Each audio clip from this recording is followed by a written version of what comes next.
con el auspicio de...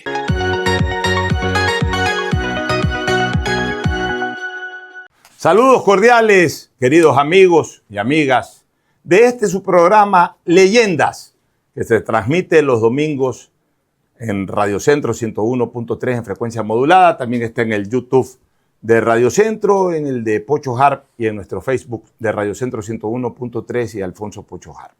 Hoy con una nueva leyenda del deporte, de la política, del formar hijos campeones. Estoy hablando de Nicolás Lapentti Carrión, reconocido como el mejor basquetbolista de la historia del Ecuador. Pero además, también fue un exitoso político. Durante más de 2 décadas o cerca de 2 décadas fue prefecto de la provincia del Guayas, fue diputado nacional y también padre de un top 10 del tenis como Nicolás Lapentti Gómez y de otro gran tenista como Giovanni Lapentti Gómez. Así que hay mucha tela que cortar y muchas cosas que recordar con Nicolás Lapentti Carrión, conocido cariñosamente como Nico Lapentti. Nico, bienvenido, buenos días y qué gusto tenerte por aquí. Pocho, un gusto muy grande, gracias por la invitación. Me satisface realmente estar en esta radio de Juan Javier, que preside Juan Javier Benedetti, y conocí mucho a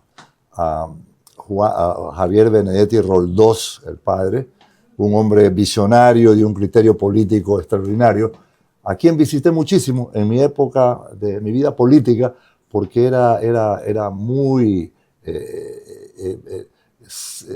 saludable conversar con una persona de esa visión. Así que me satisface muchísimo. Gracias por la invitación. El gusto es nuestro y entramos de lleno a recordar tu vida.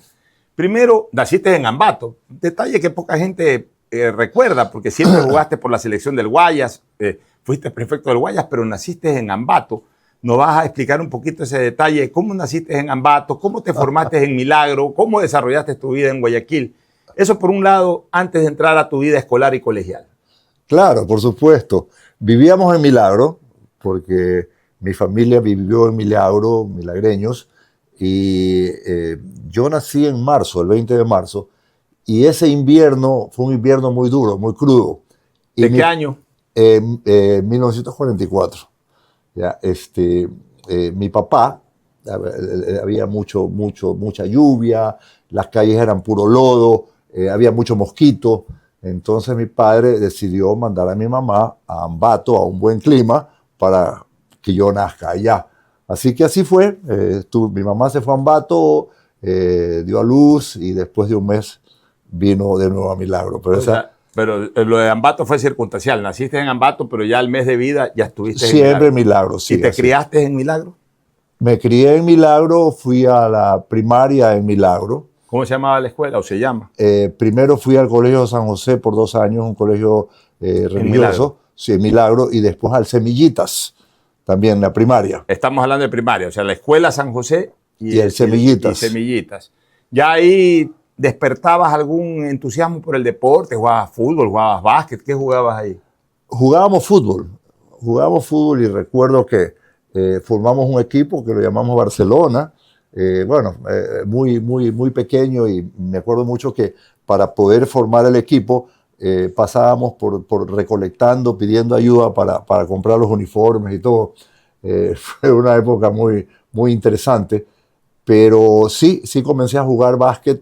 Mira, había un coliseo, el Coliseo Edmundo Valdés Murillo, donde se jugaba indoor fútbol.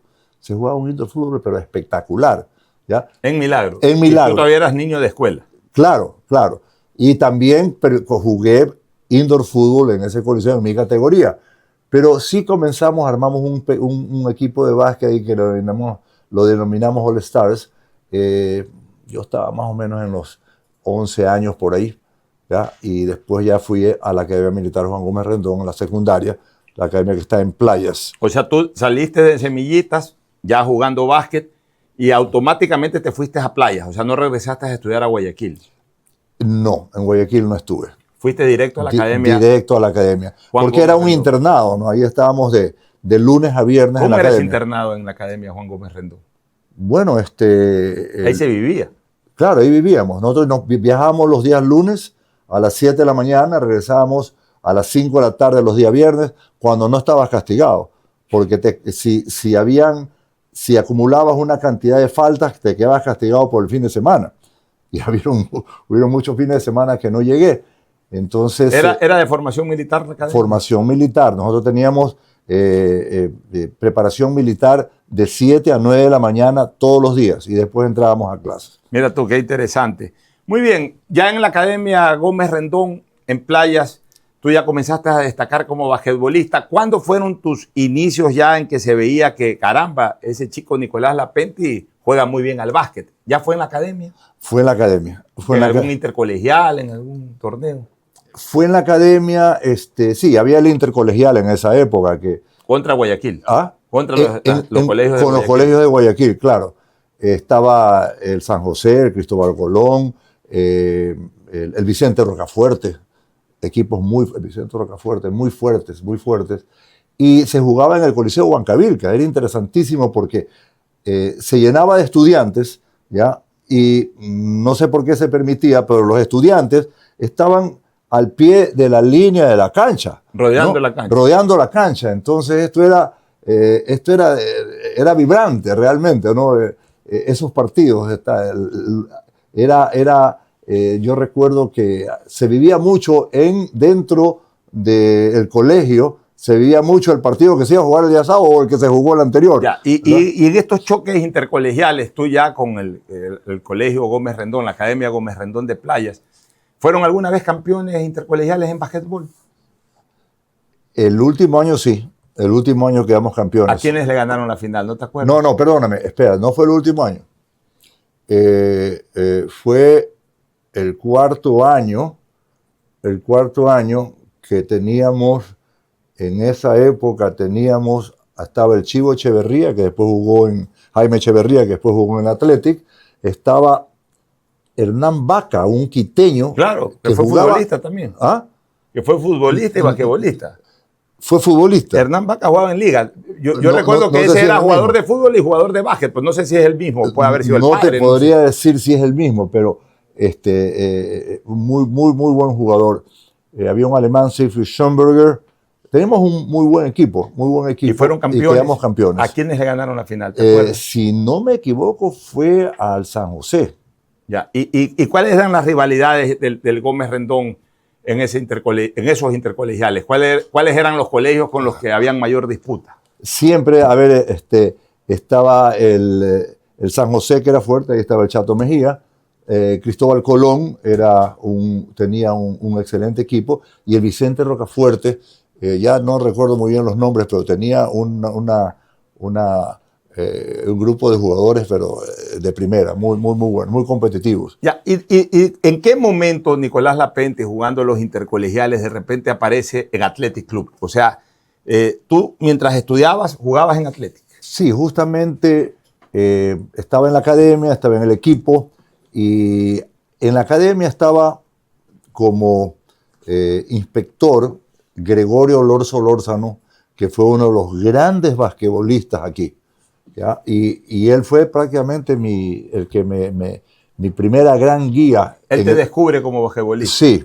Sí, así es. Él era inspector de la academia y al mismo tiempo tenía vínculos con... Jugaba en el Athletic Club. Y jugaba en el Athletic. Jugaba. Un extraordinario jugador, un tipo que chuteaba con las dos manos. Mira tú. Buenísimo. Pasaba todo muy bien. Y fue seleccionado al Ecuador. Y él te trae a Athletic. Él me trae al Athletic y nosotros comenzamos en el Athletic, si no mal no recuerdo, a la edad de 15 años. Mientras también estabas estudiando. O estudiaba y jugábamos en juveniles. Ya, ahora te quiero preguntar sobre tres personajes que y aquí hay un detalle muy importante. Éramos juveniles, en esos juveniles estaba Eduardo Alcíbar, estaba Iván Giler de Manaví, ya, Guido Chávez, jóvenes todos peladitos, ya, y a esa edad se produce en el campeonato, jugaba Athletic contra LDU, y hay una riña y comienzan a salir expulsados unos y otros jugadores, y el equipo se queda sin jugadores. Y tuvimos que entrar los juveniles, ¿ya? Quedaron expulsados por el campeonato. ¿Ya? Y ustedes terminaron el campeonato. Y entramos a jugar nosotros, y solamente quedaron en el equipo Pablo Sandiford y el Chivo Echeverría. Jaime Echeverría, un gran reboteador, y Pablo Sandiford, un monstruo. Una gloria ya. Una gloria. Y con los juveniles, la gran sorpresa fue que ganamos 14 partidos seguidos. A los 15 años. A los 15 años, porque volábamos en la cancha. Yo estaba en la academia, y en la academia lo que más hacíamos era Preparación física. Preparación física, y los castigos en la academia era en base a 20 flexiones de pecho, 50 sentadillas, etcétera, ¿no? Estaban papelito. Papelito. Ahora, te quiero preguntar sobre 3 personajes dirigenciales de Athletic. Quisiera saber de estos personajes quiénes estuvieron contigo en la época en que entraste a Athletic. Asad Bucarán El Malín, Jacobo Bucarán El Malín, Alfredo Escobar Urbina. ¿Te tocó los 3?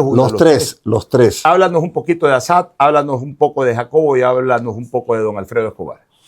Bueno, Asad lo cogí yo en las postrimerías, porque ya estaba entrando en la política, ¿ya? Y le quedaba poco tiempo, pero Asad nunca dejó de llamar cuando ganábamos un partido, ¿ya? Y yo recuerdo que nosotros íbamos al Sudamericano de Río de Janeiro y practicábamos en el tenis club, que era la única cancha techada que había, porque era una cancha de tenis que tenía 2 tableros ahí y estaba techada, el viejo tenis club, digamos, el centro, ¿no? Luego lo refaccionaron. Ahí entrenábamos y don Asad, en esa época nombraron a 4 jugadores inamovibles de la selección, que eran Chato Mejía, Juan Sala, Eduardo Alcíbar y Nicolás Lapenti, porque nos veían como que el futuro, ¿no? Y don Asad venía ahí preocupado todas las noches, una noche me dice, oiga, compañerito Lapenti, me dice, ¿qué tal es usted para dar una buena trompada? Y digo, ¿tú estás don Asad? Digo, pero ¿de qué me está hablando? Para que le pegue al desgraciado ese de Parker, que ya no lo soporto más, porque Parker le estaba dando durísimo a Asad, porque supuestamente nos había puesto a estos 4 como inamovibles de la selección del Guayas y Nacional. Parker? Un periodista del Telégrafo. Mira tú. O sea, quería que le vayas a pegar al que le vaya a pegar, a preguntar qué tal era yo para una trompada.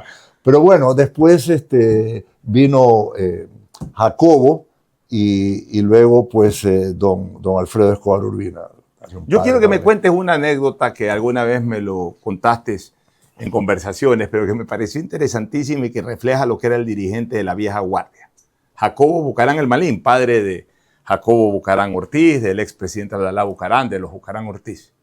Era un gran dirigente y tú me contabas como anécdota que como estudiabas todavía en la Gómez Rendón y tenías partidos en las noches, martes y jueves de cada semana, Jacobo Bucarán Ortiz Jacobo Bucarán El Malín te iba a buscar en su carro, en su camioneta, te recogía en la Gómez Rendón, te traía al Juan Cavilca, jugabas el partido, ya tú cansado, esa misma noche te regresaba a la Gómez Rendón, tú cansado ibas descansando, él manejando, cuando tenía sueño paraba en la carretera la camioneta, se bajaba a trotar para despertarse, te dejaba en la Gómez Rendón y regresaba nuevamente a Guayaquil, y eso lo hacía todas las semanas. Esa es la dirigencia de esa época, ¿no? Era un hombre sacrificado al máximo, y eso es justo lo que pasaba, ¿no?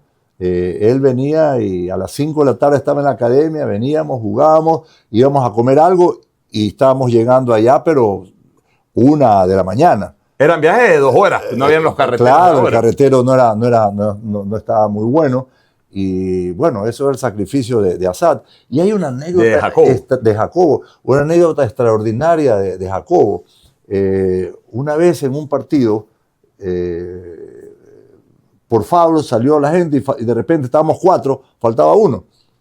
Y se metió a jugar. Y de repente vemos que Jacobo en el Juan Cavilca comienza a sacarse la ropa, pero abajo tenía el equipo del Athletic Club.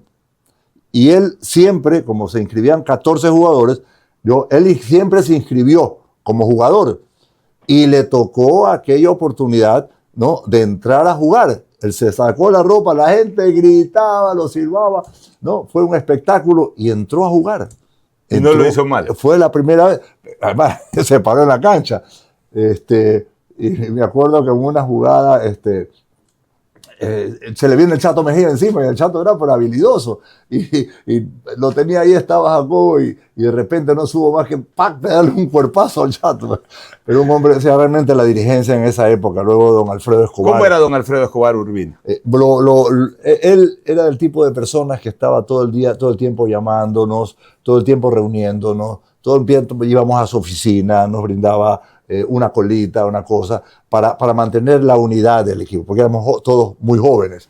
Y aquí quiero pasar a algo que nos estábamos saltando, es que estando en la academia, Juan Gómez Rendón, fui seleccionado, estaba en la academia, fui seleccionado al equipo de la Tricolor, ¿no? Para el Campeonato Sudamericano de Río de Janeiro. ¿Qué año? 1961. ¿Dónde se jugó ese sudamericano? Río de Janeiro y Niterói, que queda al frente. Claro. La bahía de Guanabara, ya es como decir Guayaquil y Durán. Ya, pero ese fue el torneo juvenil. No. Absoluto. Absoluto. ¿Con cuántos años fuiste? 16. Esa fue tu primera experiencia internacional. Mi primera experiencia. ¿Y cuál fue la sede de ese torneo? La sede de ese torneo fue en Río, el Maracanacinho. Tú jugaste en el Maracaná chiquito. Ya. Yo jugué ese torneo, 16 años. Yo voy a invitar a ver a la gente una fotografía en donde están los dos Nicolás, padre e hijo, al pie del Maracanacinho.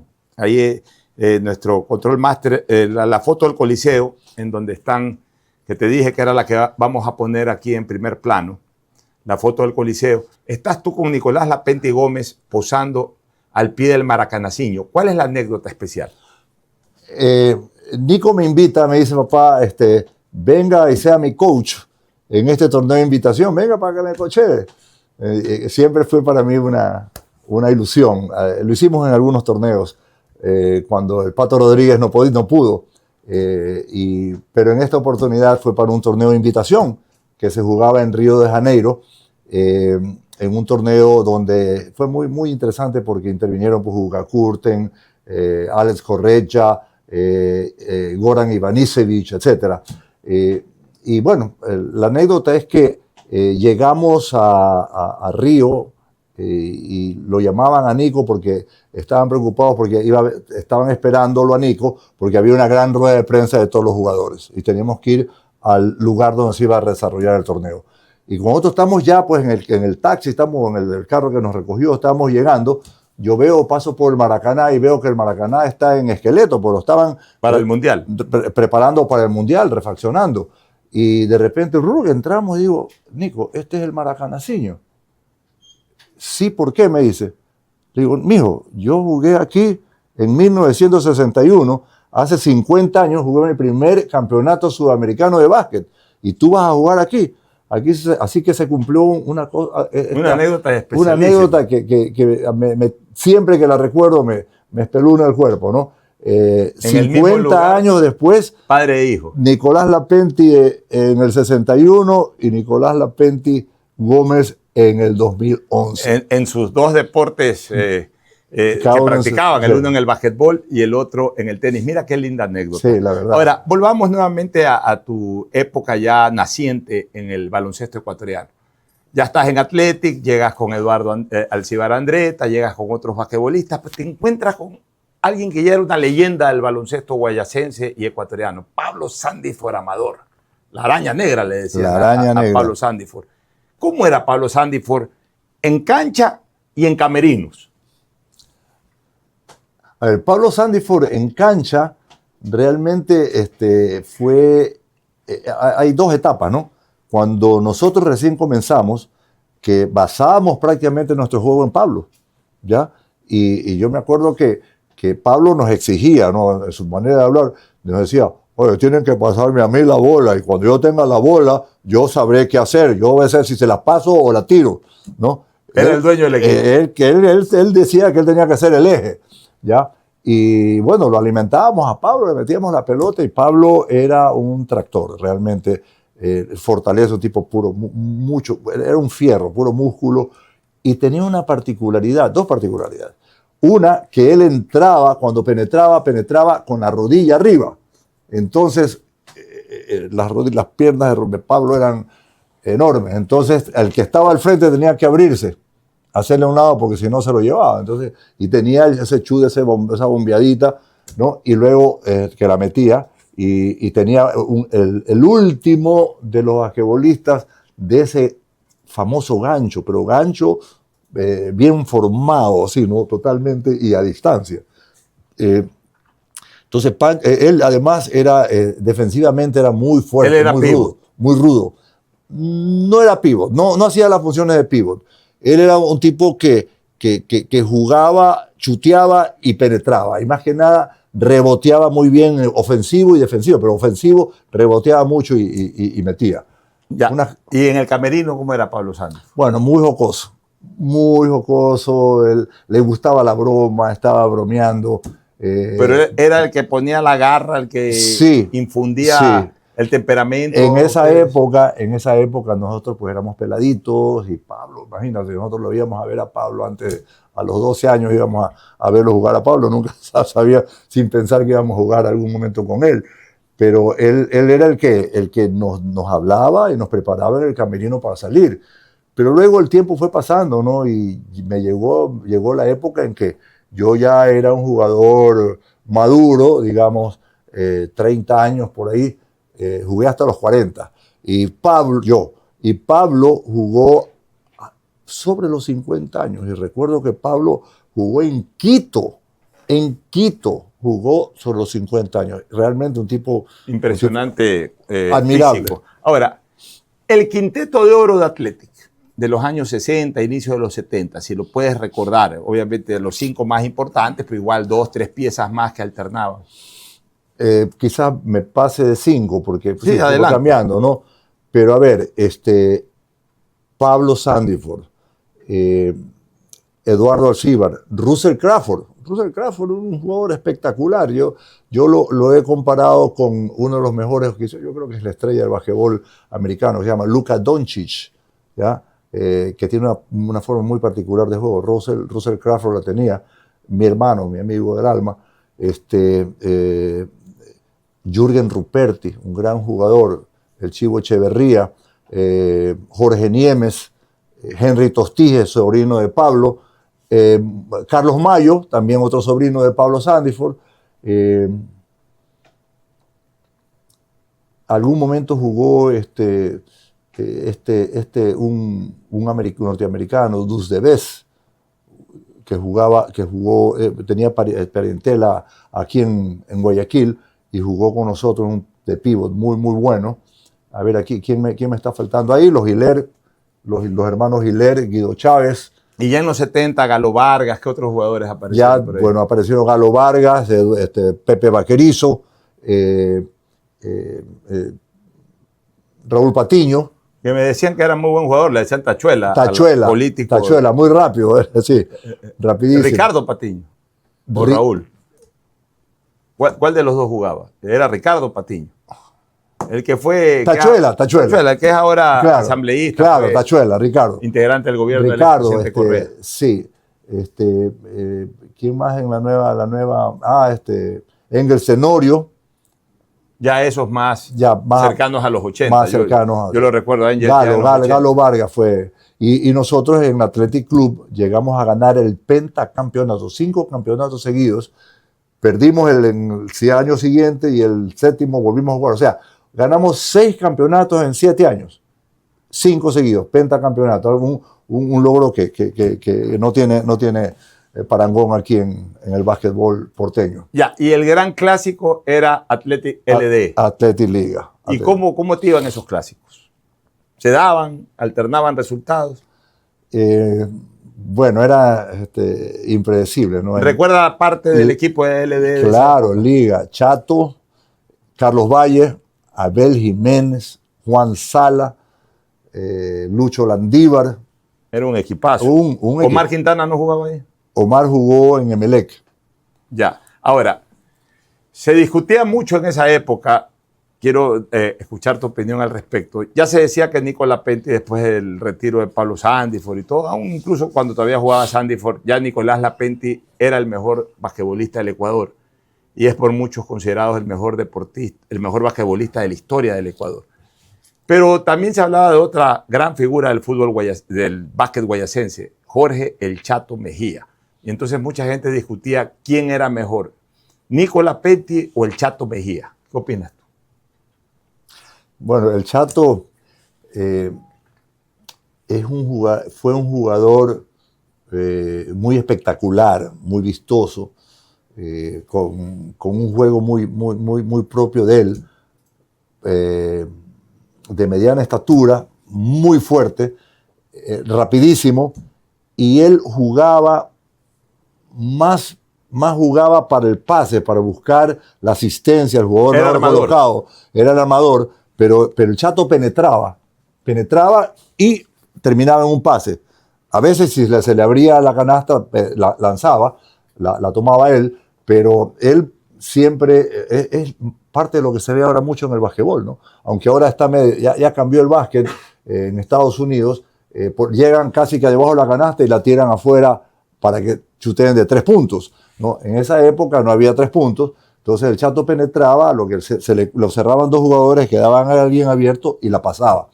Frenaba, picaba, daba vueltas, el tipo realmente de una fortaleza física y realmente un jugador espectacular. Era el gran duelo. El gran armador. Athletic LDE, Nico Lapetti versus el Chato Mejía. Pero en cambio confluyeron en la famosa selección del Guayas y de ahí nace la frase que alguna vez la acuñó también Aristides Castro Rodríguez Arcas, Fuerza Guayas.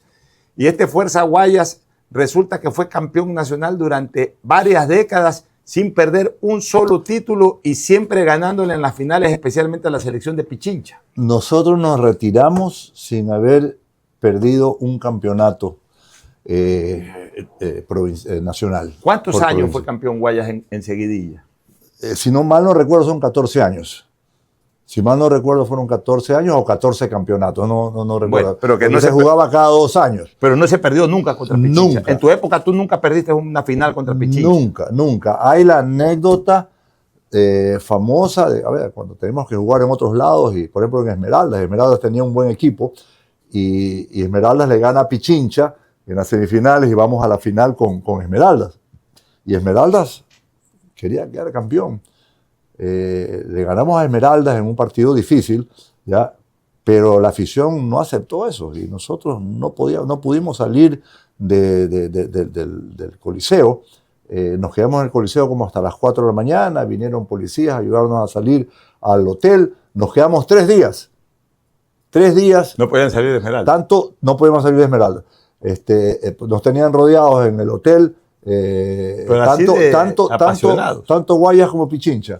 Sí, y era la presidencia de Velasco Ibarra y el doctor José María Velasco Ibarra envió 2 aviones, uno para Pichincha y otro para Guayas para que podamos regresar. Para que puedan regresar. Sí. Bueno, cuéntanos un poquito de ese equipo de Guayas que fue imponente, que fue dueño y señor del básquetbol durante ese tiempo. ¿Cuál era más o menos la alineación, el quinteto y los jugadores que alternaban ahí? A ver, son los que hemos mencionado, ¿no? A ver, Chato, Abel, Carlos Valle, yo, Juan Sala, Eduardo Alcíbar. Ahí sí ya Omar.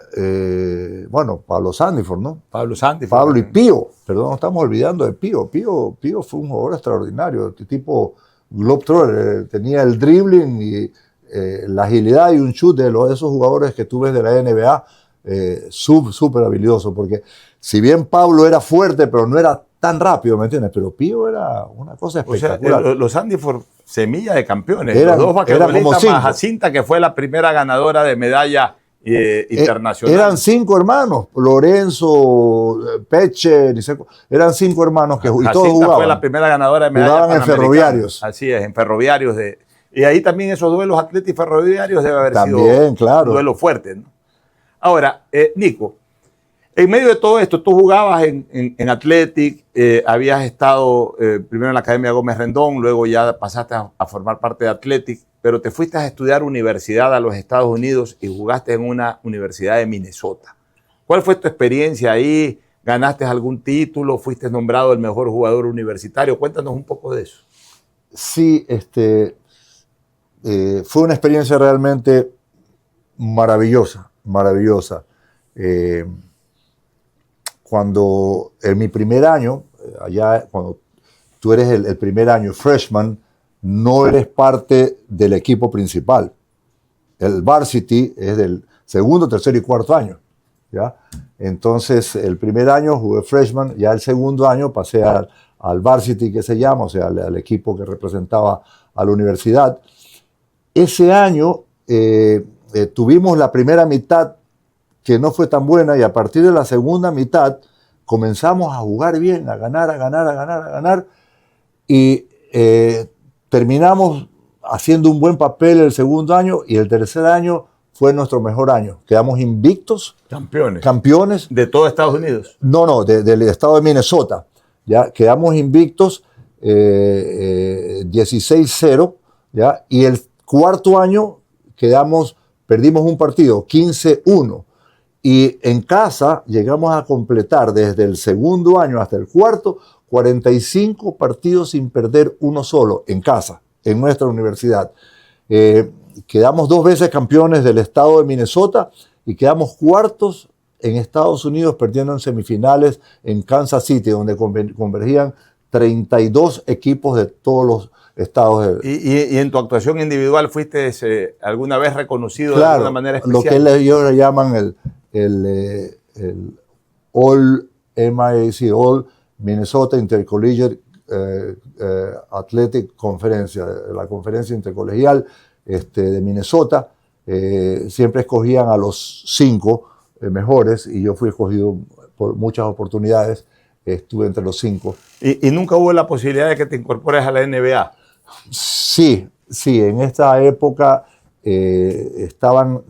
a ver, primero en Minnesota nacen los Lakers, porque Minnesota es la región de los lagos, y habían los Minnesota Lakers. La franquicia se la compra a Los Ángeles, ¿no? Y entonces dejó de tener equipo Minnesota, y en el último año comienzan a formar este equipo que se llama los Muskies de Minnesota, y ellos venían a entrenar donde nosotros íbamos a entrenar donde ellos, y a mí me pidieron que juegue con ellos. La NBA. La NBA. ¿Y qué pasó? ¿Por qué no te animaste? Ahí tengo que echarle la culpa a mi papá, porque estaba desesperado que ya regrese acá a trabajar. Mira, tú. Entonces, él no entendió realmente eso, ¿no? No se sabía lo que era la NBA tampoco. Y yo creo que yo tampoco llegué, porque yo debía haber insistido. Yo tampoco exigí, como debía haber exigido, quedarme un tiempo, ¿no? A ver qué pasaba.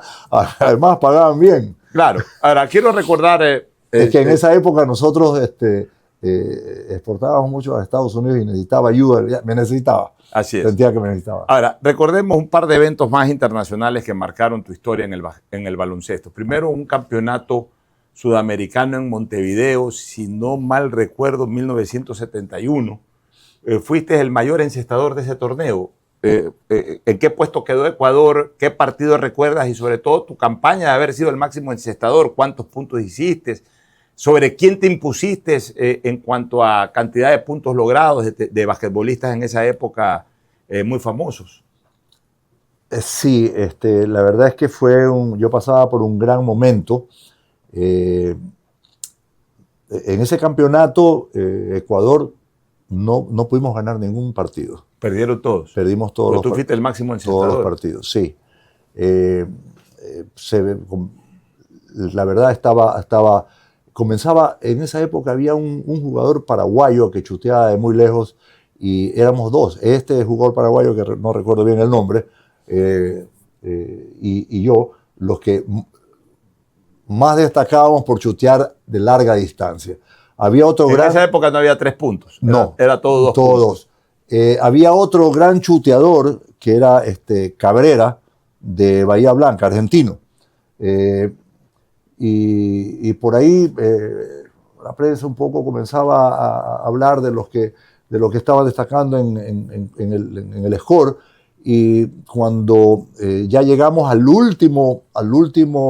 la última fecha, el primer partido fue Ecuador-Perú y después fue Brasil-Argentina. Y los que disputábamos el mayor score del campeonato éramos 3. Marquinhos, de Brasil, que era un pívot sobre los 2,5 metros, Cabrera de Argentina y yo. Entonces, yo jugué en el partido inaugural de la última fecha contra Perú. En ese partido debe haber hecho como unos 28 puntos le gané a Marquinhos segundo y Cabrera tercero. ¿Cuántos puntos hiciste en todo el torneo? Aproximadamente. No te acuerdas con absoluta precisión. No recuerdo. Pero bueno, no fuiste recuerdo. el goleador. Pero sí o el máximo encestador debo de decir ese torneo. que hubo momentos muy altos de mi carrera en que hubo un año que estaba en cerca de 40 puntos por partido. Y en esa época llegué a anotar 52 puntos. ¿Un partido? En un partido. ¿En ese torneo? No. Acá en Guayaquil. En Ecuador. En Guayaquil. Entonces, realmente mi particularidad, más que nada, era ser Era goleador, era encestador, sí. Ya. Ahora, luego te toca reforzar por única vez la camiseta LDE, porque tú siempre fuiste Athletic, pero de repente hay un sudamericano en donde participa tu principal antagonista colectivo, que era LDE, tú siendo de Athletic, y te piden reforzar a LDE y tienen una buena actuación en el sudamericano. Cuéntanos un poquito de eso. Yo diría que uno de los mejores torneos que se realizaron aquí en Guayaquil. Fue aquí en la ciudad de Guayaquil. Aquí en Guayaquil. ¿Qué año te acuerdas? En el 1969. ¿Ya? Un año muy especial para mí porque ese año conocí a mi esposa. Ya vamos a hablar de eso, no te preocupes. Ese año conocí a mi esposa y bueno, le tocó ir un poco al coliseo. Le dedicabas cada canasta a Chilita. Toditas. Sí, era un gran equipo y aquí estuvo Brasil, a ver, los nombres, el Regatas Lima, no me acuerdo el nombre del equipo brasileño. ¿No era Montelíbano? No. ¿O Corinthians? Corinthians. También estuvo Chile. Bueno, un campeonato realmente espectacular. Y Brasil trajo algunos jugadores con los que había ganado el Mundial. Estaba Rosa Branca, estaba Ubiratã Pereira. Habían 3 jugadores con los que ganó el mundial de países. ¿Dónde se jugó? ¿En el cubierto? No Olimpiada, mundial, que se jugó en algún lugar en España, creo. Ya, pero ¿dónde se jugó este torneo en Guayaquil? ¿En el Coliseo cubierto? En el Coliseo cerrado, sí. ¿O en el Juan Cabil? No, en el Coliseo cerrado. Nosotros ganamos todos los partidos, excepto a Brasil, no le pudimos ganar. Vino de refuerzo Jack Gillespie para Liga. Un jugador de 2 metros 6 por ahí. Muy buen jugador. Un jugador completo, pivot, el clásico pivot. Y yo recuerdo que cuando veíamos jugar a Brasil, algo que hacían los brasileros era mucho, porque tenían Ubiratã Pereira que saltaba como canguro. Entonces, mucho de lo que se ve ahora, que tira la bola ahí cerca del aro, viene Ubiratã a perder y en el aire la clavaba. Entonces Gillespie dice, eso no me va a hacer a mí este tipo cuando juguemos. Eso no me lo va a hacer a mí. Y no se lo hizo. Y se lo hizo como 3 veces. Porque, ¿qué hacía Ubiratã? Estaba parado como atrás en la bomba, mirando al otro lado, y iban a sacar, y de repente la bola estaba en el aire, hacía una finta para un lado y comenzaba a correr y en el aire, ¡pac! Y el gringo se quedaba allá atrás, pues, hermano, no la veía, ¿no? Ese tipo de jugadores, ¿no? Ahora, ¿y en qué puesto quedó LD en ese torneo? Segundo. Ya, segundo. Vicecampeones. O sea, perdieron la final con Brasil. Perdimos la final con Brasil. Ya, ¿y cuál era el equipo de LD? Porque ahí hubo una especie de refuerzos ahí, prácticamente era una selección del Guayas. Claro, pero básicamente no, ¿quién más? Chato debe haber jugado ese torneo. No, pues Chato, Abel, Carlos Valle, Nicolás Penti, Lucho Landívar, yo, ¿quién más? Juan Cerega, me recuerdo que fue el entrenador. Entre los principales jugadores. Ahora, tú hiciste obviamente mucha amistad en la selección del Guayas y también cuando reforzaste LD con Billy Jiménez, con Abel Jiménez Parra, cuyo nombre durante mucho tiempo, pues, y creo que ahora todavía, cuando estaba el coliseo este de básquet y multideportes ahí por el sector del Yello Uraga, se llamaba Abel Jiménez. Un gran tipo. Luego tumbaron todo eso para hacer un parque ahí y ahora hay ese coliseo en Samanes que creo que lleva el mismo nombre. ¿Qué sentiste cuando te enteraste? ¿Cómo te enteraste y qué sentiste cuando te enteraste que Billy Jiménez había tenido un accidente mortal en el famoso puente Sal Si Puedes, ese que conduce hacia Payatanga? Sí, yo recuerdo, yo estaba trabajando, estaba en la oficina y me llama un amigo, no recuerdo si fue Pepe Jubín, me parece que fue Pepe Jubín. El actual presidente Solca. El actual presidente Solca, que me llama y me dice, Nico, ¿ya supiste la noticia de hoy? Digo, no, ¿qué ha pasado? Y me cuenta, me dice, ha habido un accidente, Abel Jiménez, viniendo de viaje, fallecido. Casi me caigo de la silla realmente, imagínate. Todos eran jugadores activos todavía. Un amigo, bueno, ya Abel no. Ya se había retirado. Abel fue el entrenador del equipo en Montevideo. En aquel torneo en donde fuiste el goleador. Sí. Allá Abel ahí fue como entrenador. Abel fue como entrenador. De la selección del Ecuador. Sí, pero Abel, yo te digo, Abel, yo creo que, yo siempre he pensado que Abel pudo haber sido un gran político, ¿no? Un tipo de un carisma de liderazgo. Muy especial, liderazgo, sí. Ahora, entre tus entrenadores más destacados puede estar Caballo Ceballos, el papá. Claro, Caballito Ceballos fue el entrenador en su momento, ¿no? Nosotros, sin embargo, recordamos y se hizo un gran homenaje a Honorato Aro, claro, con el coliseo ese que manejó Pepe Vaquerizo, también manejado por tanto tiempo, porque fue un semillero extraordinario. Pepe también era compañero tuyo en los Juegos. Claro, en Athletic Club. En Athletic Club, porque no lo habíamos mencionado a Pepe. Menor, ¿no? 10 años menos. Excelente, extraordinario jugador. Y bueno, y él mantuvo. Fue realmente uno de los semilleros, ¿no? Porque había este lugar donde tenían algunas canchas, habían como 20 tableros de básquet y había el coliseo principal. Realmente un lugar muy... Pero Honorato fue también tu entrenador. Claro. Honorato era de los que estaban en el coliseo. Te ibas a entrenar solo porque querías ir y estaba Honorato ahí, porque Honorato vivía a la vuelta.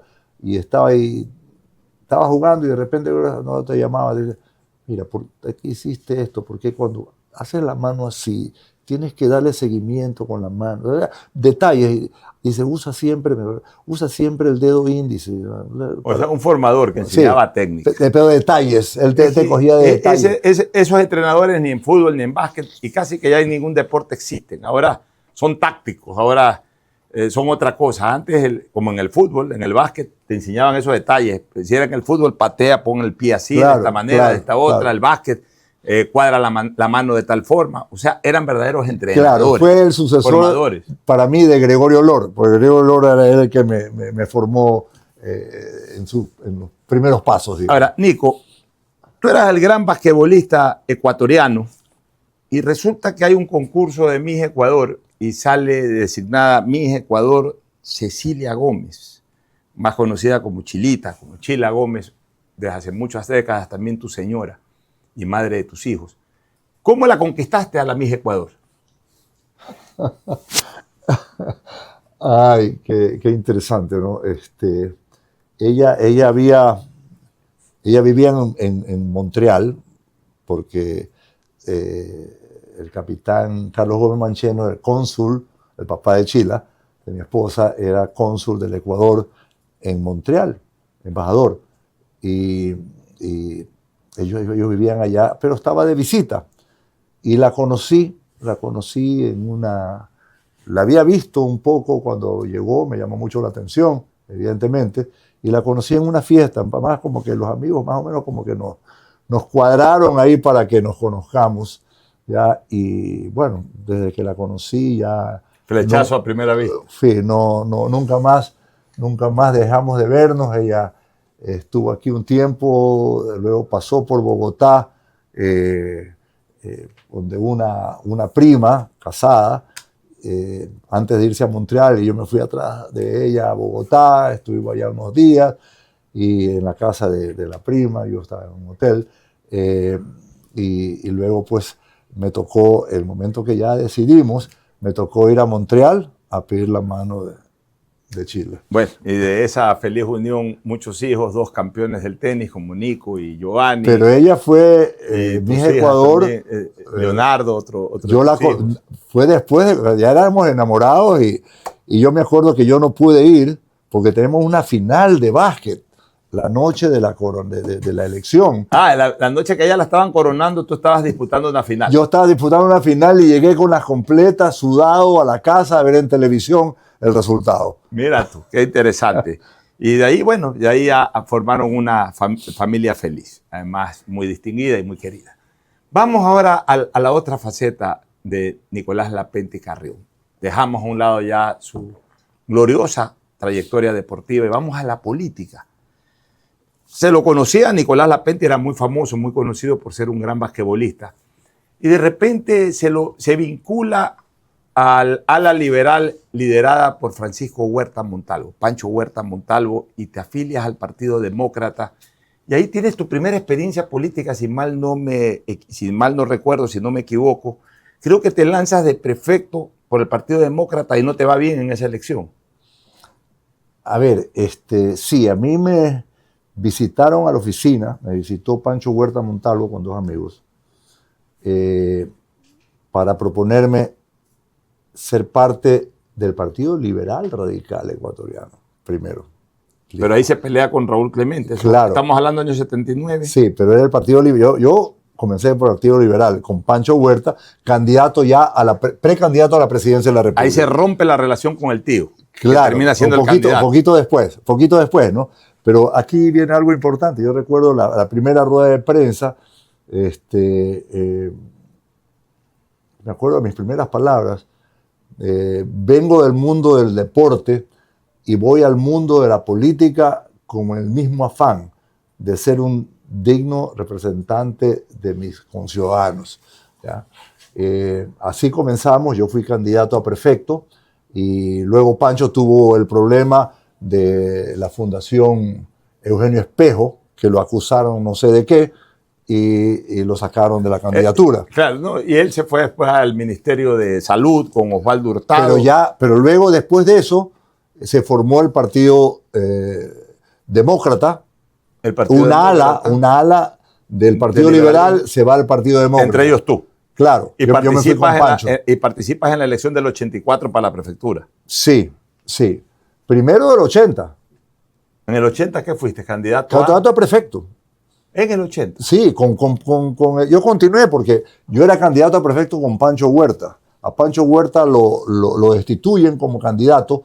Sube el doctor Raúl Clemente Huerta, el ingeniero Salendivo, candidato a alcalde, y somos esos los candidatos por el Partido Liberal. Y yo ese año saqué una buena votación y ese año perdí con Guido Chiriboga Parra del 79. CFP. Fue la elección del 79 que ganó el CFP porque lideraba Sad Bucaram el Malín. Y ganó Hanna Muse. Y Hanna Muse ganó la alcaldía. En el 80 hubo elección de consejeros y concejales, lo recuerdo claramente.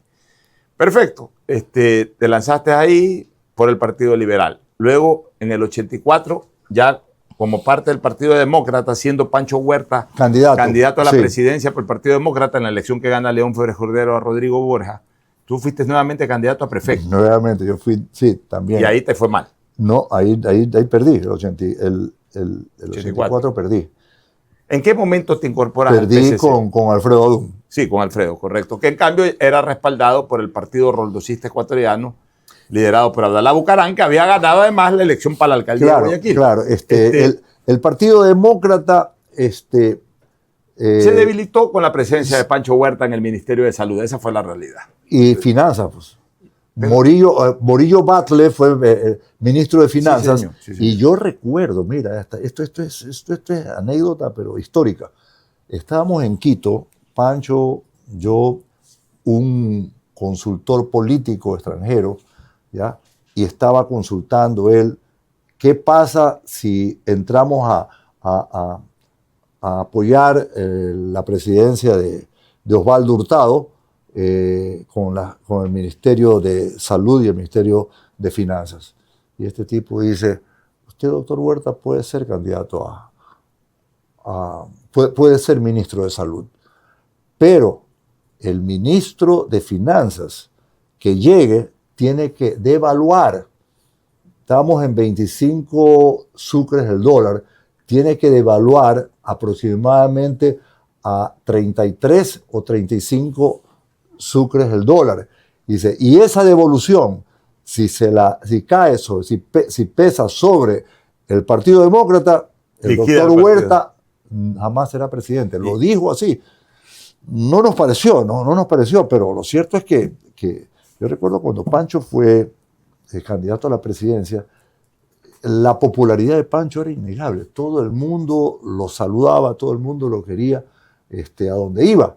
Además que tenía, yo creo que uno de los mejores discursos. Había sido alcalde de Guayaquil en el 70. Había sido alcalde de Guayaquil. 68. Tipo que discursiaba extraordinario realmente, extraordinariamente bien, pero no tuvo la votación para ganar la presidencia. Bueno, pasó todo esto. ¿Cuándo te incorporas al Partido Social Cristiano? ¿Y de qué forma te incorporas? ¿Quién te invita a formar parte del PSC? Justamente ya el Partido Demócrata pues había decaído y Jaime Nebot me llamó para decirme que quería conversar conmigo. ¿Qué año? Eso debe haber sido el año 85, 1985, y León era presidente. Y Jaime gobernador. Jaime gobernador. Y me llamó, me dijo, mira, aquí con León hemos conversado, quisiéramos que vengas al partido, hay la unidad ejecutora de deportes, quisiéramos que comiences por ahí, ¿no? Tú como deportista, estaba Lucho Carrera, presidía esa comisión. Acuérdate que en esa época León formó muchas unidades. Así es. Por el distanciamiento ninguna relación que había con el alcalde de Guayaquil, que era Dalá Bucaram. Claro. Y también el problema de la asamblea, que no tenía el Congreso, que no tenía mayoría. Entonces yo entré ahí y luego un día me llama León a su casa y me dice, Nicolás, usted debe ser candidato a diputado, ¿ya? Y me acuerdo de que competíamos con que fue presidente. ¿Rodrigo Borja? No. Tú fuiste elegido diputado, si no me equivoco, en el 88. 86. En el 86. Del 86 al 88. O sea, en las elecciones intermedias. Intermedias por 2 años. ¿Ya? Del 88 y fue con Carrera, que fue mi segundo, que tuvimos la mejor votación. No me acuerdo a quién le ganamos, que era un personaje de la política nuestra que fue candidato a la presidencia de la República. En todo caso, tuvimos una muy buena votación. ¿Y cómo te fue como asambleísta o en esa época como diputado? Mira, extraordinariamente bien, porque hubo una relación muy cercana con la presidencia para programar. Nos reuníamos prácticamente todos los días en la presidencia con León para programar el día. 7 de la mañana ya estábamos todos ahí en Quito, pues, saco y corbata. León bajaba prácticamente en bata de baño, o bata de cama, salto de cama, se sentaba a conversar con nosotros y se hacía la estrategia del día, ¿ya? Y después con Charlie Pareja programábamos cómo se iba a trabajar en la asamblea, en el Congreso en esa época, porque teníamos minoría. Entonces había que pelearla duro. Y para mí realmente fue la universidad de la política, porque me tocó estar en la comisión de lo económico, ¿ya? Y bueno, ahí la cosa conocí el panorama nacional completo. La cosa era brava ahí, pero más brava fue cuando a León lo secuestran en Taura. Tú eras entonces ahí legislador, y se presumía, se sospechaba, hasta se preveía de que Andrés Vallejo Arcos, que era el presidente del Congreso Nacional, estaba por convocar al Congreso para ya desconocer la presidencia de León Febres Cordero. Claro. Cuéntanos un poquito qué es lo que ustedes escucharon como diputados gobiernistas y ¿a qué se estaban preparando ustedes? ¿Qué podía ocurrir? El Viernes Negro. Sí, el Viernes Negro, el viernes del secuestro. El viernes, voy a hacerlo de nuevo, el Viernes Negro. Bueno, la noticia me llegó como a las 10 de la mañana y bueno, nos fuimos al Congreso, estábamos todos reunidos viendo qué hacíamos, la prensa nos buscaba para tener algún comentario de parte nuestra y bueno, ahí el punto, quien comandaba en ese momento las acciones a tomar era Jaime Nebot.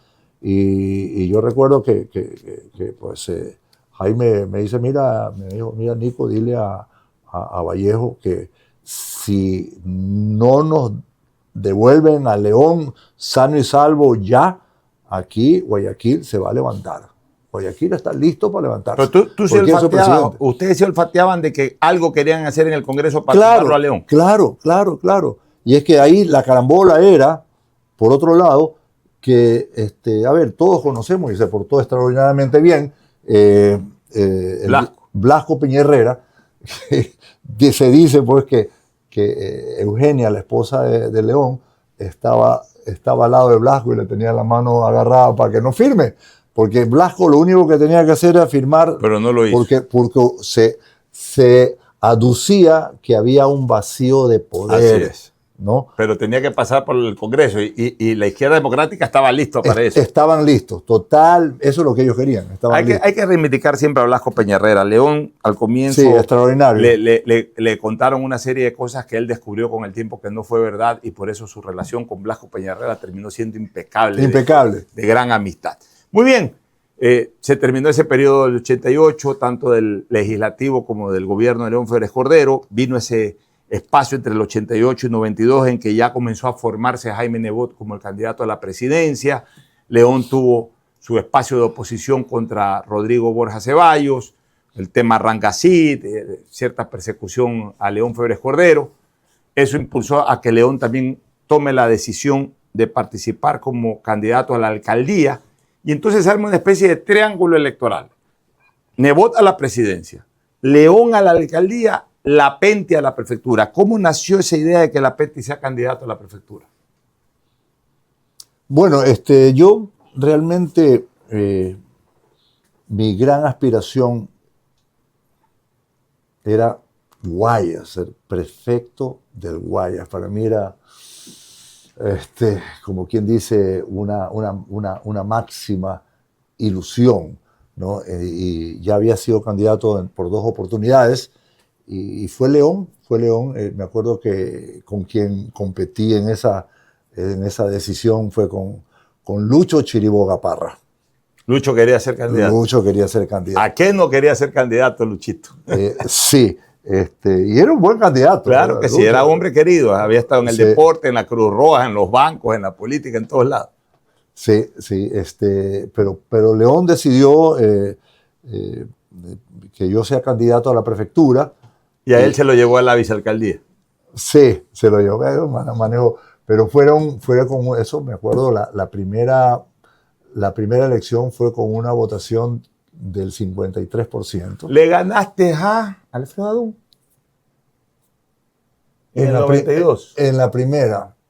Me parece que fue Alfredo Adún que le ganaste la elección. Alfredo Adún corrió por... No, Adún ya no. Adún no terminó el periodo anterior.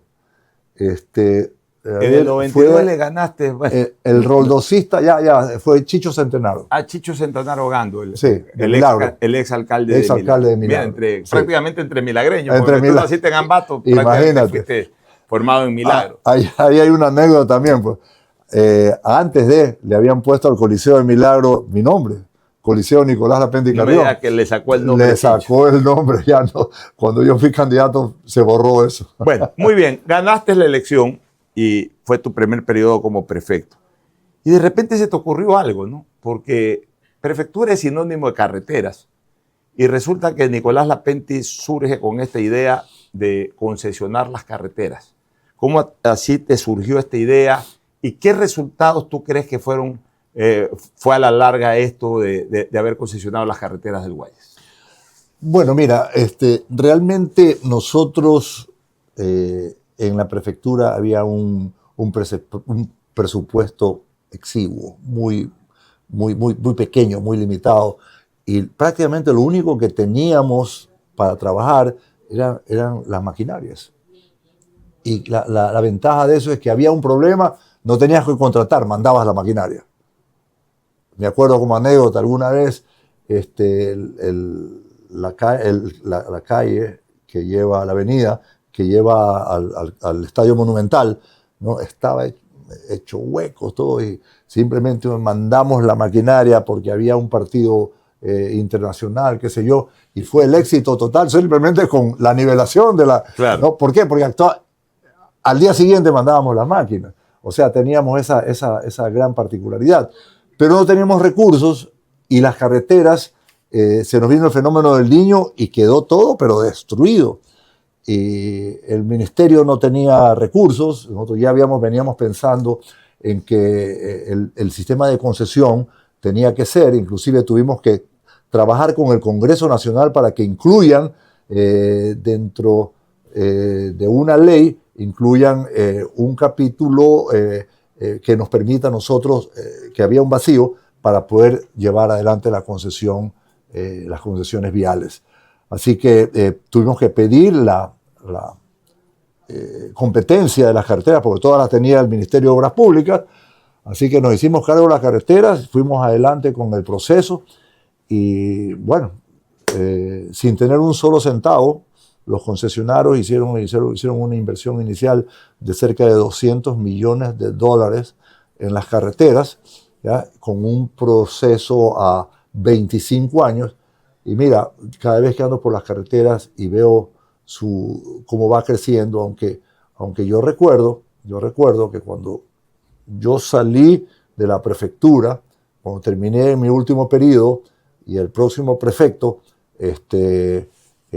tomó las riendas, yo dije que en los próximos 4 años toda la red vial concesionaria de la provincia debe estar ampliada a 4 carriles. Y eso todavía falta un porcentaje. Han pasado algunos años, casi 15, ¿no? Desde entonces, 16 años, y todavía se está ampliando. Pero es digamos, una obra que queda para la historia. Sí, porque a la larga Guayas tenía de las peores redes viales, y con esa idea de la concesión terminó siendo ejemplo a nivel nacional, aunque carreteras angostas, pero en muy buen estado. Si tengo que preguntarle a Nicolás Lapenti Carrión en sus 19, a ver, desde el 92 hasta el año 2000, ¿qué fue? 2012 que fuiste prefecto. 9. Hasta el 2009. Desde el 92 al 2009 estamos hablando de 17 años de prefectura. 3 cosas importantísimas que deban de recordarse de las prefecturas de Nicolás Lapenti. ¿Cuáles serían esas 3 cosas? A ver, evidentemente que la red vial. Red vial 1. Pero en la red vial, sí, la red vial, pero hay puntos importantísimos. Por ejemplo, dentro de la red vial, esto no está dentro de la concesión, pero general, pero la construcción del puente alterno norte. El PAN. El PAN. 1, combinado con la ampliación de la vía principal de Durán, de 2 carriles, eran 2, uno de ida, otro de regreso, y después del asfalto, tierra y lodo, antes de llegar a las casas. Así tomamos nosotros esa avenida que le pusiste el nombre de tu papá. Le pusieron. El alcalde...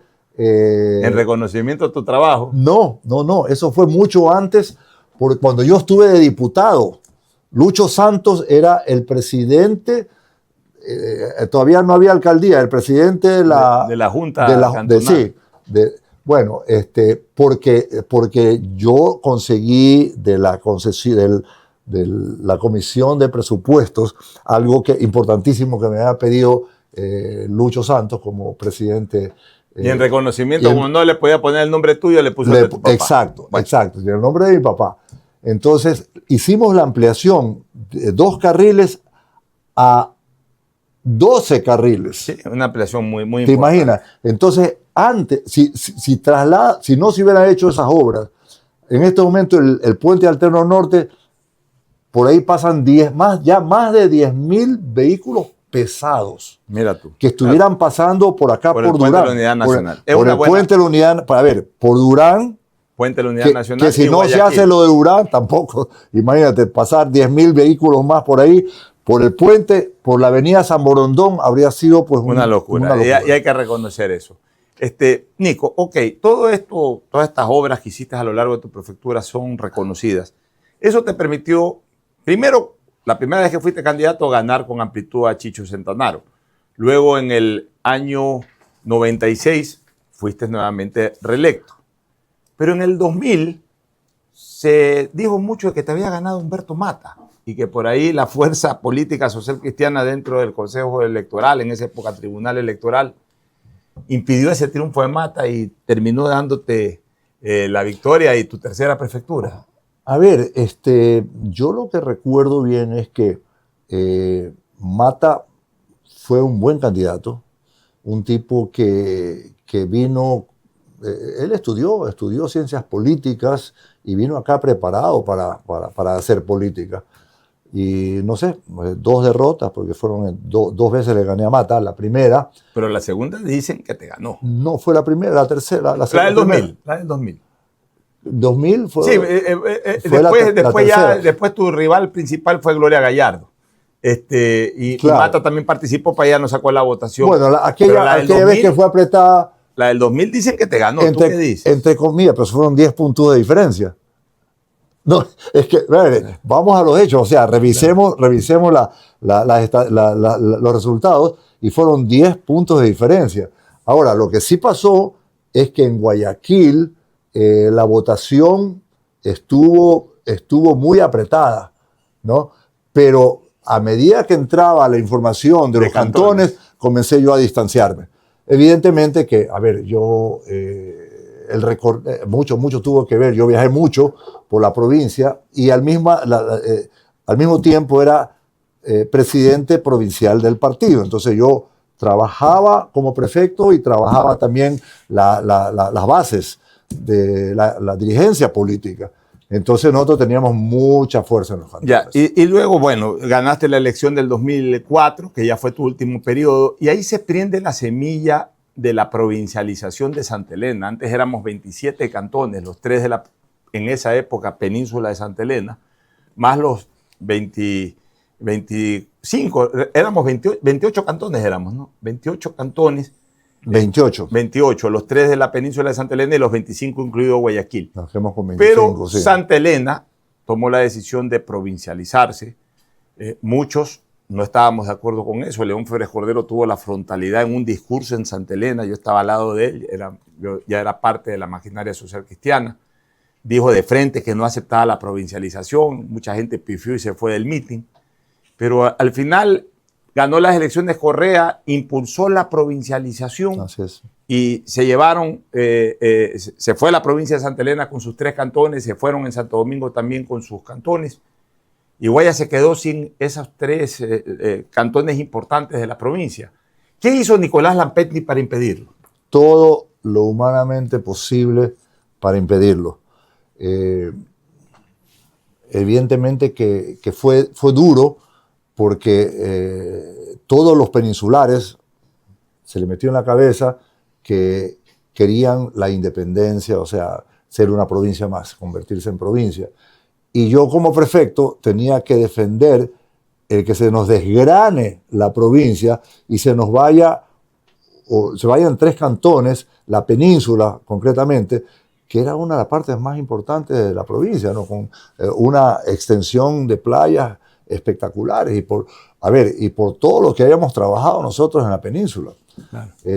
Fue muy duro hacer gestiones en el Congreso, tratando de convencer de todas las formas posibles, argumentando pues la inconveniencia, ¿ya? Pero en ese momento ya nosotros no teníamos mayoría en el Congreso, y ahí fue inobjetable, digamos, la decisión. Ahora, fue duro para la provincia. Ya, sí. Pero siendo duro para la provincia, y tengo que serte sincero, tú sabes también mi cercanía que yo tenía con León. Uno de los temas que originaron sí un resentimiento cerca del final de la vida de León contigo fue porque un buen día, abriendo Diario El Universo, que en esa época no era de este porte, sino que era más grande, ve en portada una foto de Nicolás Lapenti en un cantón saludándose, dándose la mano con Rafael Correa, que ya era presidente del Ecuador y que le había dicho de todo a León en la campaña, que estaba impulsando la provincialización de Santa Elena, es decir, el reducir a la provincia del Guayas. Y entonces él decía, no entiendo cómo Nicolás, siendo el prefecto y siendo social cristiano, se da la mano con Correa en un balcón. ¿Qué pasó ahí? Tú debes de recordar ese hecho y esa foto. Por supuesto, como si fuera ayer.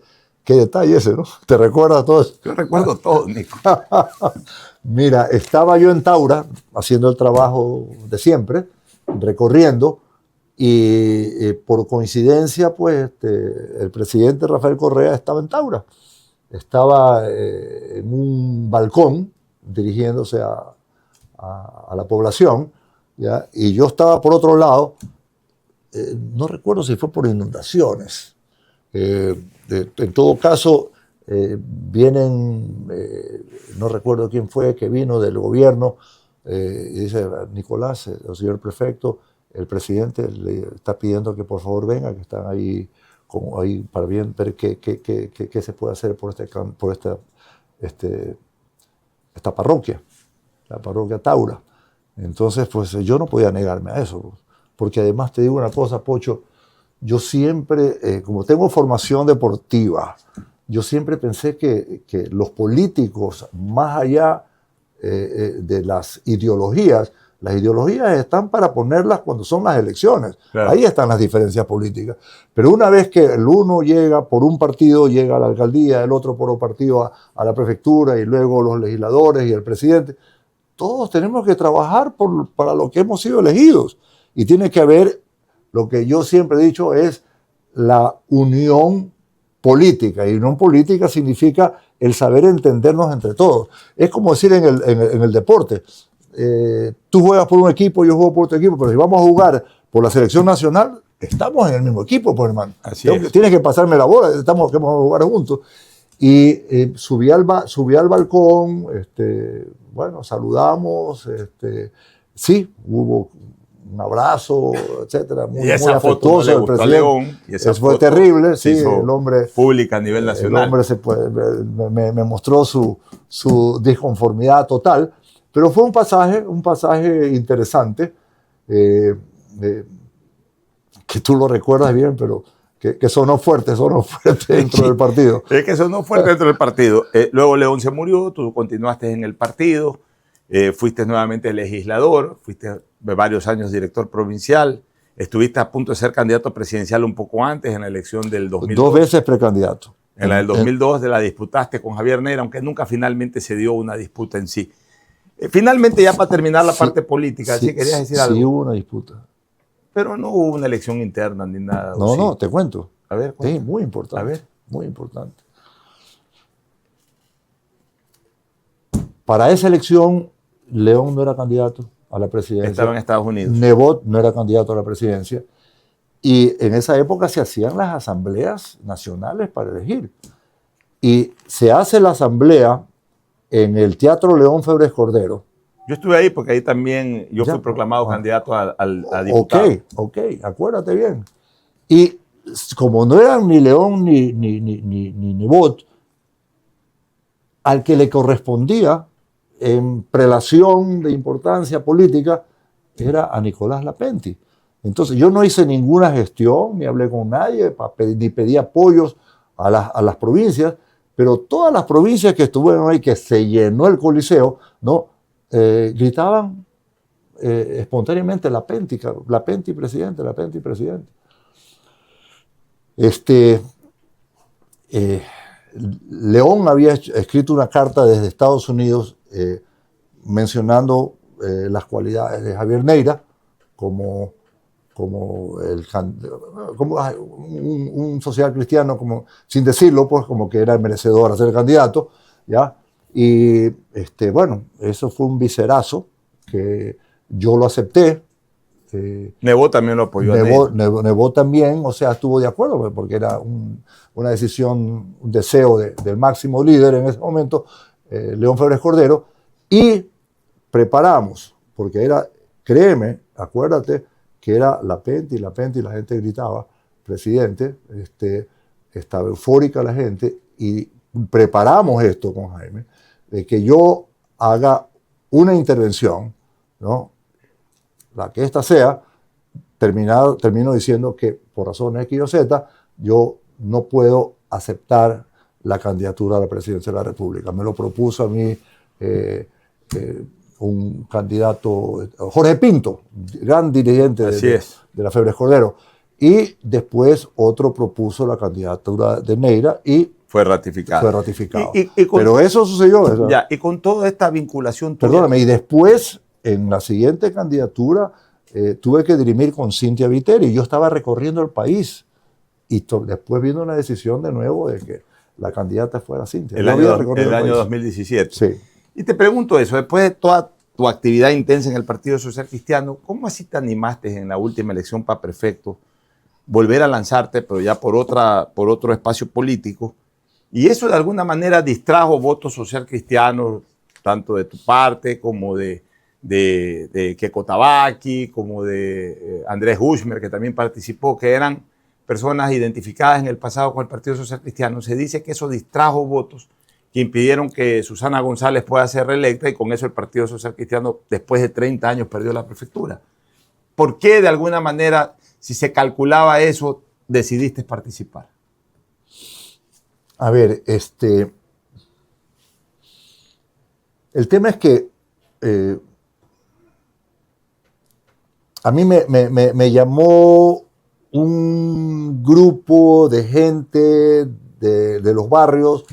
Hubo una gran reunión en un local en el sur que me pedían que yo vuelva a la política, que sea candidato a prefecto o a alcalde. Hubo la posibilidad, a mí me interesó la alcaldía, pero después resultó el tema de que yo no podía ser candidato a alcalde porque yo no había nacido en Guayaquil y estaba viviendo acá. Así es. Entonces eso me impedía. Entonces a prefecto sí podía ser. Yo lo hablé con Jaime. Jaime me dijo, mira, también Susana González quiere ser candidata, en muy buenos términos.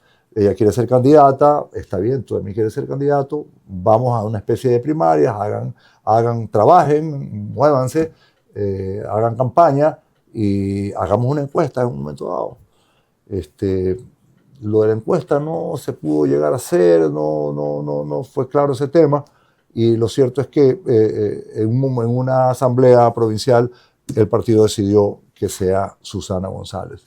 Ella tenía, pues, evidentemente, en ese momento el manejo de los cantones y todo, y decidió, pues, la asamblea provincial por Susana González. Pero ya habían pasado 2 meses que yo me había estado moviendo, yo veía bien las cosas, teníamos nuestras encuestas y todo lo demás. Entonces hubo un momento que yo dije, ya no puedo parar. Terminaste lanzando. Ya no puedo parar, termino lanzándome. Y debo decirte algo, Pocho, y lo voy a decir aquí en este espacio, porque yo no he conversado desde entonces con Jaime Nebot, que es mi gran amigo, mi compañero político de 40 años. Quedamos en magnífica relación, él entendió lo que yo quería, nunca se opuso, y quedamos, ok. Y yo dije, amigo de toda la vida, son 40 años de trabajo político. Yo voy a voy a ir próxima semana, los próximos días, a visitar a Jaime. ¿Ya? Y una de las cosas que le voy a decir a Jaime es, Jaime, en esa candidatura yo cometí un error. Si yo no era candidato por el partido, yo no debí haber sido candidato. Es verdad. 1. Y el segundo error es el tuyo, que tú me dejaste ser candidato. Tú nunca me dijiste, Nico, no conviene. no lo hagas por tales y tales razones, que eran argumentos ¿Y clarísimos. hubo esa conversación? Claro, no hubo esa conversación. Yo voy a ir a decírselo, que lo estoy adelantando y diciéndolo Bueno, aquí en este momento. algún día habrá esa reunión seguramente. No, en los próximos días, no puedo demorarme mucho porque tengo muchos deseos de restablecer esa relación de toda una vida. Así es. Finalmente, Nico, ya en la parte final. Salimos del Nico basquetbolista, salimos del Nico político, ahora vamos al Nico padre de familia que formó a dos grandes deportistas. ¿Cómo impulsaste a Nico Lapenti Gómez? Desde niño ya le viste talento para el tenis. A mí me ha contado mucho Luis Adrián Morejón que tú fuiste un padre excepcional en la formación de Nico, ibas a los entrenamientos, estabas apoyándolo a diestra y siniestra. Cuéntanos un poquito esa parte. A ver, primero, todos mis hijos tuvieron su tablerito de básquet, que yo, en esa época no te vendían los tableros de básquet, yo los mandaba a hacer, ¿ya? Que lo diseñé yo para poderlo mover a medida que iban creciendo, poderlo alzar. Todos tuvieron su tablerito para jugar básquet, y todos jugaron básquet de chiquitos. Pero en esa época tuvimos el éxodo de los peruanos que vinieron al Ecuador y allá vinieron con esto de la paleta pelota de playa, que es riquísimo jugar a paleta pelota. Nico tenía 3 años, ¿ya? Y ahí pues, comenzábamos a jugar paleta en la playa. Despacito. Y le gustó la raqueta. Ya. Ahí, lo que podía, yo le tiraba la bola, crecía un poquito, ya comenzábamos ya a sostener un poquito. Y después ya 4 años ya era un peloteo maravilloso, 5 años ya. Ahí lo metiste a la escuela impresionante. de tenis. Y todo tenista tiene que pasar por una escuela de tenis. Nicky no. Nicky con la paleta pelota tuvo los movimientos básicos y se metió, le compró una raqueta, me dijo algo y me dijo, ¿por qué no? Ya íbamos al tenis a jugar conmigo. Y un amigo me dice, Ernesto Lin, Nico, ¿por qué no metes a tu hijo al torneo? Hay un torneo. Y lo meto a Nico a los 7 años. Y gana. Y le compro la raqueta. Una bonita raqueta de tenis. Y me acuerdo que jugó contra Germán Gallegos, que era el número 1 de Pichincha, y 1 o 2 años mayor, ¿ya? Y Nico le hace un partido, no ganó el partido, pero le hace un partido espectacular, 3 sets, con Germán Gallegos, que era la fiera, digamos, en los juveniles. Estamos hablando de categoría de 10 años. Él debe haber tenido, Germán, de unos 9, Nicky tenía 7 para ir a 8. Entonces ya lo metí a la escuela de tenis, yo iba todos los días a verlo jugar, a ver el entrenamiento, para llevarlo luego a la casa porque terminábamos tarde, y después ya comenzaba a darle refuerzo. Aparte del entrenamiento de la escuela, Pancho Guzmán lo cogía para darle. Y ahí le enseñó el forehand y todo eso que Pancho tenía. Y luego pues ya. Pancho lo pule a Nico. Pancho, y de ahí ya Nico arranca su carrera profesional. Pancho lo pula a Nico, pero también Janko Carlson, el sueco. El sueco, sí. Hay una anécdota que dicen que el sueco había dicho, tenía 2 grupos de trabajo, y del único que pidió que trabaje en los 2 grupos, o sea, que trabaje toda la tarde con él, era Nico Lapenti, porque era el que le veía el talento para despuntar. Y no se equivocó. Ganó Bogotá, comenzó a ganar torneos, hasta que llega el 99 y Nico hace semifinales de Australia. ¿Cómo viviste eso? Tú eras prefecto en esa época todavía, pero ¿cómo viviste ese partido a partido de Nico en Australia? Lo recuerdo bien porque ese partido terminó como cerca de las 6 de la mañana, hora nuestra. Yo lo transmití por radio en la madrugada. Claro. Y fue la locura, ¿no? Fue la locura. Pero viviste muy intensamente esa semana. Imagínate lo que fue eso. Ya son esas cosas que tú no puedes creer, ¿no? Ayer justamente conversaba con Kenny Castro, ¿no? Lo de Australia y justamente yo veo muchos partidos de Nico. Una vez a la semana busco en YouTube y busco por ahí ver algún partido. Vi un partido en Cincinnati con Rafael Nadal. Claro, me acuerdo, pero ya fue cerca del final de la carrera de Nico fue ese. Pero le hizo un muy buen partido. Pero le hizo un partidazo. Nadal era Nadal. Pero Nadal en ese partido se convierte en número 1 del mundo y Nico se le va el primer set por nada. Bueno, en todo caso, lo de Australia fue una cosa pero increíble. Y luego, para saltar a lo que sucedió en Wimbledon. Ya voy a hablar con Wimbledon al final, pero hablemos de que en Australia hace una gran temporada y adicionalmente, pues, termina el año jugando Máster. Para ti fue un momento de orgullo único eso, de que tu hijo esté jugando el Máster de tenis, entre los 8 primeros del mundo, al lado de los grandes tenistas de esa época. En Hannover. En Hannover. ¿Fuiste a Hannover? Claro. No, fue una vivencia realmente espectacular, ¿no? Estaban los camerinos, cada jugador tenía un camerino con su nombre, ¿ya? Espacioso y todo lo demás. Y bueno, era una cosa chiquita, pues son 8 jugadores, ¿no? Y ahí estaban todos pues, en el restaurante donde nos servíamos la comida. Estaban pues Sampras, Agassi, los grandes jugadores de esa época. Kafelnikov, bueno, todo, Guga, Nicolás Kiefer, Alemania. El alemán. Y yo recuerdo que una vez estábamos desayunando y estaba Agassi desayunando aquí, en un lugar chiquito, y de repente entra Sampras, ¿no? Y pudimos presenciar una conversación. Agassi estaba con el periódico. Hi, se saludan. Y le dice, bueno, ¿y cómo estás? Bien. Después de un rato. ¿Y tú? Una conversación forzadísima, no podían ni hablarse esos tipos. Sampras con Agassi. Eran los grandes protagonistas del clásico tenístico de esa época. Una relación distinta a la de, por ejemplo, Federer con Nadal, que eran grandes amigos. Estos acá tenían su distancia. Sampras número 1 del mundo y Nico le hace un partido 7-6, 7-6, que pierde.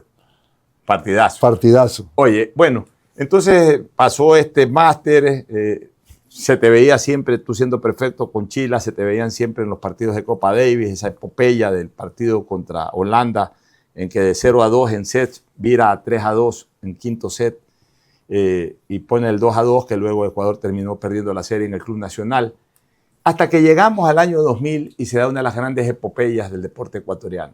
Y tiene como protagonistas a los dos Lapenti, a Nico y a Giovanni, que gana el quinto punto, ni más ni menos que en Wimbledon. ¿Fue el momento más emocionante de tu vida?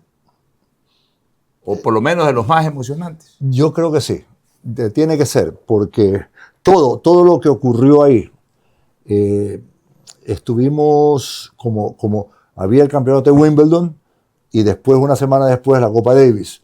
Entonces Nico había previsto todo esto y se alquiló una casa, esas casas londinenses con varios pisos, estábamos casi toda la familia ahí. Y bueno, ahí estuvimos todos juntos. Nico, pues, en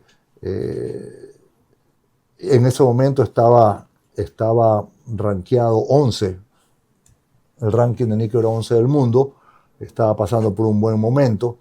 Y me acuerdo que llegó a semifinales de dobles mixtos con Barbara Schett de Austria.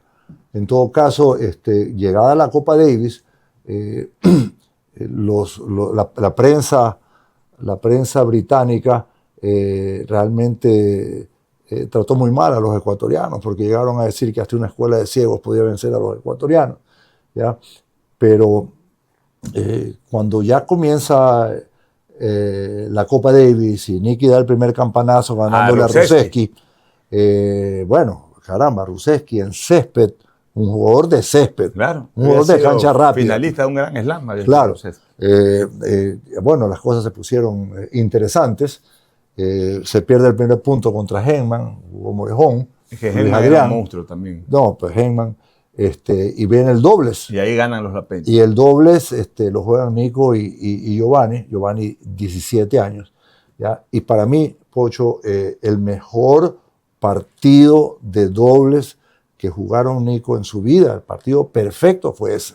Ganaron en 3 sets de una forma pero impresionante, impecable. 17 años Giovanni, ¿cómo podía ser? De ahí Henman le gana a Nico Henman le gana a Nico, define Giovanni. Y cuando tú te enteras que va Giovanni y no Luis Adrián... Sí, fue una sorpresa. Una decisión, fue decisión de Raúl. De Camerino. De Camerino. De Camerino, previo al juego, sí. Giovanni en la cancha, va a jugar Giovanni, caramba. Con Palmer. Sorpresa. ¿Ah? Con Palmer, creo que era con el apellido. Arvin Palmer. Que no era, porque Ruseski después de la derrota contra Nico quedó psicológicamente cao. Sí, quedó muerto. Sí. Se hizo lesionado, no sé qué pasó, y ahí terminó jugando Palmer, que era la tercera raqueta. Así es. Que Palmer le ganó a Sampras en un partido en Queens, no sé. Bueno, venía bien Palmer. En todo caso, pierde Giovanni los 2 primeros sets y el tercer set comienza a cambiar un poquito la cosa, gana Giovanni. Pucha, qué bien, ya no es 3-0. El cuarto set se lo ve a Giovanni más afianzado. De repente estamos en el quinto set y con un break arriba y comenzamos a pellizcar. Oye, pellizca, vamos a ganar, ¿qué pasó? O sea, esto para Giovanni lo que significa y todo. Bueno, comenzamos a lucubrar acerca de lo que podía pasar. Terminamos ganando y fue una reacción espontánea te lanzaste de lanzarnos a la cancha, todo el mundo. Se abrazaron, te vi volar sobre tus hijos. Y después por la guardia se dio cuenta que estábamos invadiendo la cancha y comenzaron a detener el resto de la gente porque todo el mundo se iba para allá. Sí, no fue maravilloso. Y en esa pila, cuando está Giovanni abajo y todo el mundo comienza a caer encima, yo me doy cuenta que Giovanni comienza a gritar, ¡Ey, ay, me están aplastando! Y yo me dedico a ayudarlo a Giovanni. Pero también te habías lanzado como yo estaba ahí también adentro, ¿no? Pero tratando de abrir un poco de gente, ¿no? No, fue una emoción. Imagínate como padre que tus 2 hijos hayan sido protagonistas de Y yo recuerdo muy bien la entrevista que tuve contigo. Sí. Tú me entrevistaste a mí y tuvimos una entrevista larga, aquella oportunidad, esa ya era noche acá. Porque por supuesto, fue un momento maravilloso el deporte ecuatoriano. Nico, te queremos agradecer, nos hemos extendido, pero es que la verdad es que contigo había que hablar muchas cosas. Como deportista, como político, como padre de deportistas de élite. Y yo creo que la gente que ha estado observando esta entrevista debe haber conocido muchos detalles nuevos y recordados otros que realmente son imperdibles. Gracias por tu presencia. Eres una leyenda del básquet, eres una leyenda del deporte ecuatoriano y también de la política nacional. Pocho, es un placer enorme haber podido tener esta conversación y poderla hacer por este medio tan bien prestigiado, y gracias por permitirme recordar, ¿no? Mi vida deportiva, política, familiar. Un placer enorme. Muchas gracias. Gracias. Con ustedes estuvo la leyenda del básquet ecuatoriano Nicolás Lapenti Carrión. El próximo día, domingo, estaremos con un nuevo personaje, con una nueva leyenda del convivir nacional. Muchas gracias.